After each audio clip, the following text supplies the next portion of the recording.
Cameras. No, not these. But these. Every game needs a camera in order to function. Without a camera showing what is happening in the game, you can't play the game. The camera is what connects the player to the game, and its implementation can have a severe effect on how the player experiences the game. There are chase cameras, first-person cameras, top-down cameras, a wide variety which all fundamentally define how the game plays. I don't think many players are aware of how important the camera is to a game. It's one of the main reasons why older games become hard to pick up after many years. Something about the camera just doesn't work as well as what we are used to nowadays. When managing the camera becomes more challenging than the game itself, it's distracting and dampens the entire experience. Racing games are a special case, since cameras in this genre haven't really fundamentally changed in decades. You can easily go back to releases from the 90s and you'll find that the implementation of the camera isn't all that different from modern releases. What makes old racing games age worse are usually things like the physics or the progression. But in general, racing games had cameras figured out long before the rest of the industry had. The main thing which has changed over the years is the amount of cameras available. Older racing games typically offer 2 or 3 camera options, usually being a third-person chase camera and some kind of bumper or hood view. Nowadays, racing games are more and more leaning to first-person with a growing implementation of cockpit views, putting you right in the driver's seat. This provides a lot more challenges as the interior of the car has a lot of unique moving parts. Every car typically has a unique dashboard, the dials need to be working, and if the player model is supposed to be visible, their hands need to be animated properly to move along with the steering wheel. All that work, and you can choose to completely ignore it. And that's where a lot of modern AAA racing games stand as of now. A standard chase view along with a bumper and or hood view, with occasionally a proper cockpit view implemented as well. But among all of these, there is one camera view which seems to have been lost to time. A camera which has become increasingly rare with modern releases and is now delegated to its own niche. The bird-eye perspective, also called the top-down view. I remember my first experience with this camera being a Micro Machines game. I believe it was back on the Nintendo DS. Micro Machines is arguably the most recognizable example for this kind of camera view, and while not necessarily a huge and thriving franchise, it's something most racing game fans have at least heard of. But with the death of the Micro Machines franchise, so came the downfall of the top-down view. It is usually delegated to spin-offs or other side games, almost as if the camera view is more of a gimmick and not really meant for proper games. Which is a shame really. Racing games with a top-down perspective have never really felt like lesser experiences to me, but simply different. Seeing and controlling your car from up above and having a larger overview of the track makes for a completely different experience, and it is an experience that has become increasingly rarer to come by.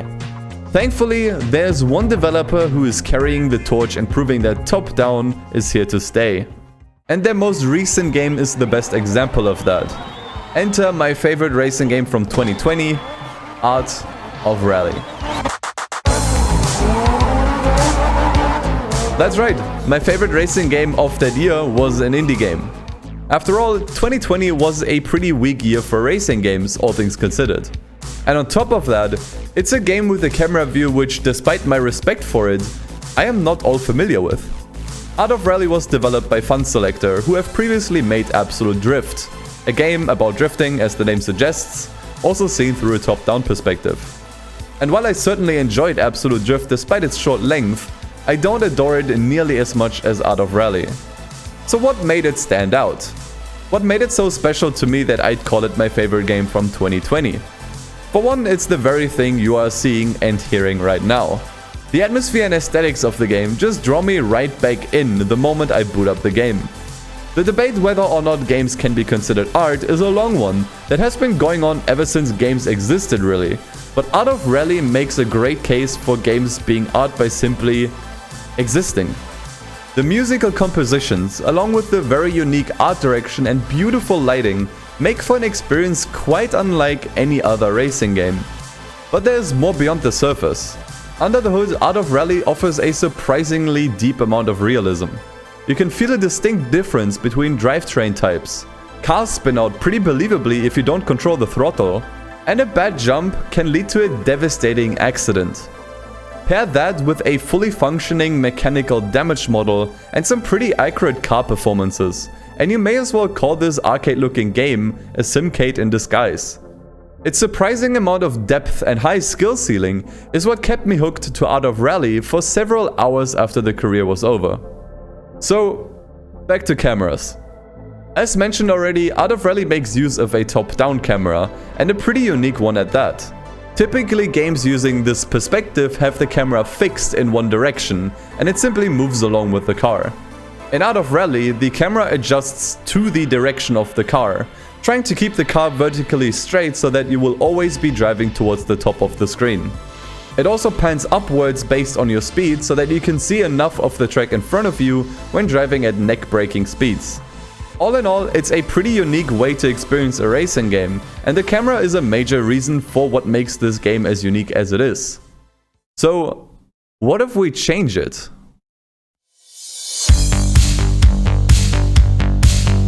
What you are looking at is a mod for Art of Rally. It adds two new camera options to the game, a close chase camera and a far chase camera. And it completely changes the game. The first thing I had tried out was jumping into one of the free roam maps, so I could experiment with it at my own pace. And the moment I had first dropped onto the map, I let out an audible whoa. It felt like a completely different game. It's hard to describe really, but the game looked different to me. It felt like I wasn't even playing the same game at first. Once I started driving and the physics of the game came back to me, I started to familiarize with the game again, but the experience was still fundamentally different. All of a sudden I could see all kinds of things in the distance. Castles, mountains, and whatever else I would usually not be able to spot in the environment. This was especially useful to spot some of the collectibles on these free roam maps. I could now drive on top of the hill and look into the distance to see what I could find. It also made me realize how vertical some of these locations are, as the top-down view makes the tracks look a lot flatter than they actually are. In general, the game felt a lot bigger all of a sudden. All the areas felt much more grand in scale. But the difference didn't just stop there. Another positive effect this new camera had was the sense of speed. Going 100 now felt significantly faster, and everything beyond that actually made me lift off the gas and brake more frequently out of pure anxiety. In general, I would describe this camera view as more immersive. However, it also came with pretty clear downsides. Most of these boiled down to the game obviously not being designed to be seen from this angle. For example, since the game is lacking pace notes, it was sometimes difficult to anticipate upcoming turns. Usually this isn't too much of a problem since you have a pretty generous overview of what's ahead of you. But with this new camera, your view over the track is noticeably limited. Since it is a mod after all, it also came with a few technical issues, the main one being how it behaves on inclines. When driving up a hill, the camera for some reason starts panning downwards, making it completely impossible to see what's ahead of you. But all that's to be expected when introducing a new camera view which the game isn't designed for. All in all, it was a pretty interesting experience. Not really better or worse in my opinion, just different. You are essentially trading overview and identity for immersion. There were a few questions that remained in my mind throughout this experience though. Are the developers aware of this mod? If so, what do they think of it? Would they ever consider adding a camera perspective like this in a future game? So naturally, I tried to reach out to them on Twitter, and surprisingly enough, I managed to get a response. And so, just 2 days later, I found myself in a Discord call with the developer of the game, willing to answer some of my questions. First of all, thanks for agreeing to this. I was actually pretty surprised to see you reply so quickly. Oh, for sure, yeah. Like, it sounds fun. Like the first thing I was curious about, and I'm sure you got this question a lot already. How did you decide to go for that camera in particular? Were you maybe inspired by certain other games, or maybe it was just easier to develop for? Originally it was Absolute Drift. That was a bit of an accident. Yes, it was supposed to be a third-person camera, like Need for Speed or the classic racing games. Like, I was trying to make a main menu, like an interactable 3D main menu. So we just took this camera out, and I brought it to this was I at? To this like video game meetup, and then someone said like, "Oh, this is way better. I like it better." That's like the whole reason we like did that zoomed out camera. Maybe particularly with Art of Rally, what were some of the challenges that came from building the camera? And I always imagine it's kind of difficult to accommodate that for higher speeds. Like, what were some of the challenges in that regard? Yeah, I think we changed the FOV a little bit. So we expand the FOV when you're going faster, and then we also tilt the camera up a little bit as you're going faster too. It's pretty subtle, but it does help. Like, because when you're going slow, like you can just look at the car. It doesn't really matter. When you're going top speed, you want to be able to see as far ahead as you can. How much time did you actually spend on just the camera itself? Like, how long were you developing it and tweaking things until things felt just right? A really, really long time. Like, I actually changed it back to like the absolute drift stock camera for a few months. Like early in development, just because I thought it would be better, but we scrapped it and then went back to the same old camera. Almost up to launch, we were tweaking the camera. Like we added a bunch of new settings. You can change, like, I don't know, maybe it's like 6 settings of different angles of the camera. But yeah, speaking about conveniences, like I'd imagine like when you do like a top-down camera, you know, it does make certain things a little bit easier. The size of the car doesn't really matter that much, I'd imagine, you know, and I'd imagine that's probably something that's a little bit more convenient when you go with a top-down camera. Oh, definitely. I mean, the angle is so extreme that the car doesn't get in the way of the sight lines. And I'd imagine like when you're close to the car, you obviously also see a little bit more of the track, and so you have to pay a little bit more attention to the details of the exact track and the car models, you know? Yeah, definitely. Like it needs to be super detailed if you're up close. And that's where it gets interesting, because I'm not sure if you were aware, but there is actually a mod for your game Art of Rally that adds 2 new cameras to the game, and they're both third-person chase cameras. Yeah, I've seen this. I think one of the people that works for us, he used to play around with it. Some people seem to like it. It's definitely an interesting mod that's come up. It's pretty cool to see. And people will ask for it to be in the game, like a chase camera like that. But then, since it's a rally game, you need pace nodes. I guess the original goal of this game was to have a more like minimal rally experience.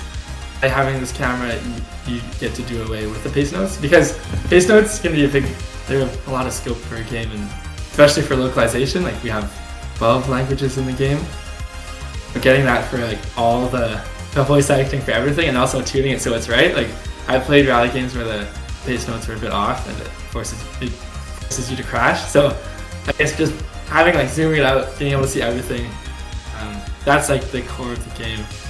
A lot of people who play the game, like any rally game with a finite number of stages, you have to know the tracks at the back of your hand if you played it for a decent amount of time. So then it would make sense for someone to be able to use that camera, like a chase camera, but not for it to be in the game, because people would just get frustrated because they don't know that like where they're going.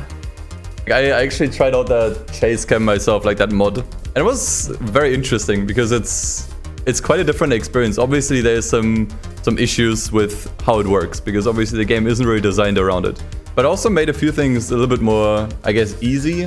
Like I remember particularly the first thing I was trying with the free cam, or like the third person cam, just so that I can kind of get a feeling for it, was I actually dropped into a free roam map.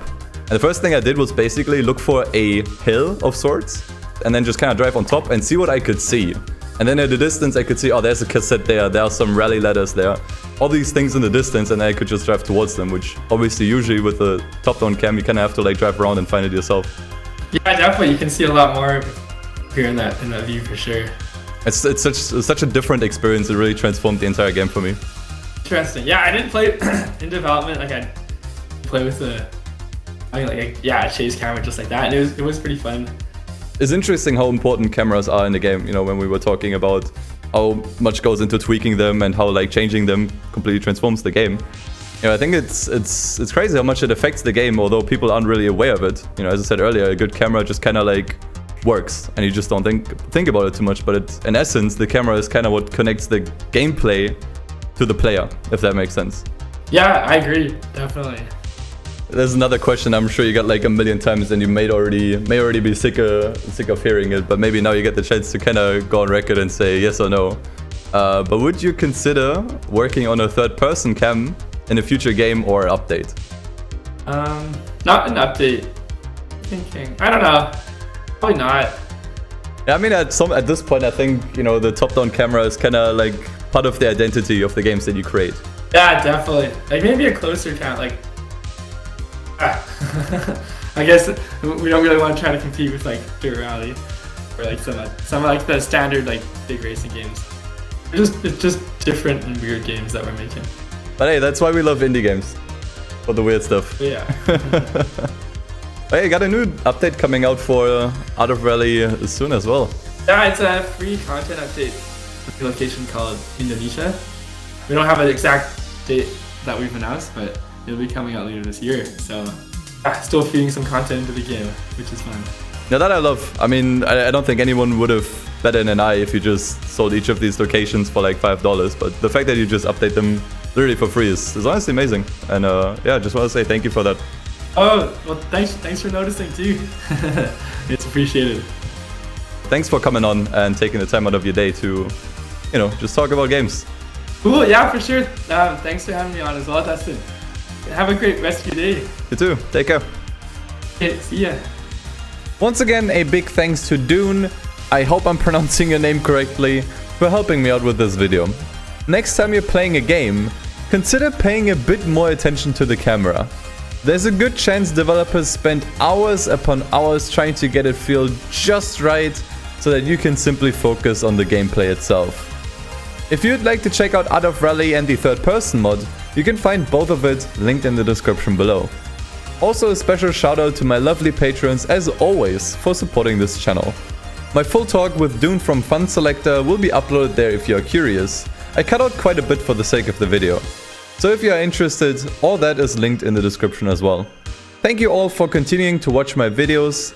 I'll see you again very soon. Take care everyone.